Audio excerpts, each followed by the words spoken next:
I'm Adam, I'm the portrait artist who did the portraits of macular degeneration. I studied at Glasgow School of Art and left in 2001 and have spent the past 7 or 8 years practicing as a portrait artist. Now my latest work was on macular degeneration, and it all came about because my grandma had MD for probably the past 10 or so years of her life.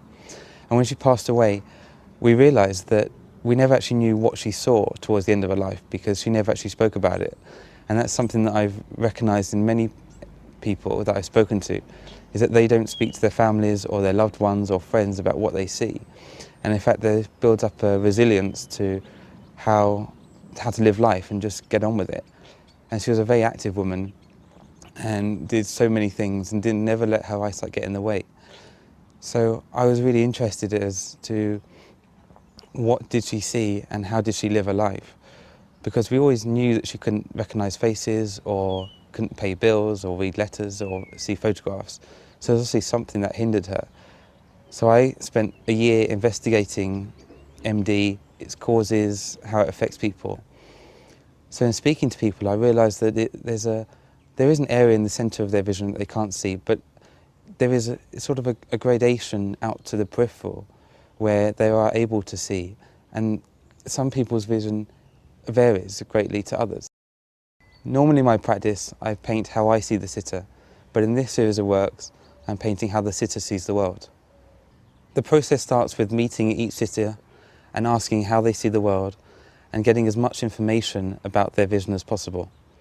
I then take photographs and manipulate the image to replicate the information they tell me.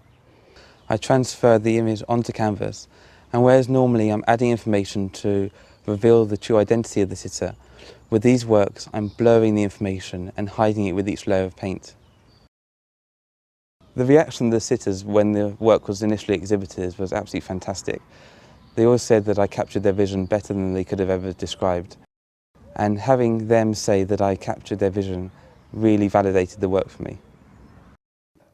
I feel the paintings that have been done have made more of an impact than I could have ever realised. I have to tell you, I nearly cried.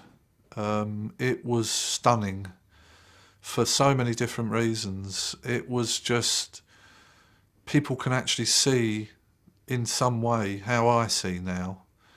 So I don't have to convince anybody anymore. The portraits that Adam created were so interesting for so many people. My husband had never realised what the eyesight problem was to different people, because of course the portrait showed people in different stages of the macular degeneration process, and some were quite clear, their faces, they just didn't have lines on them but you could see the face, to others which were just such a blur, a blob basically.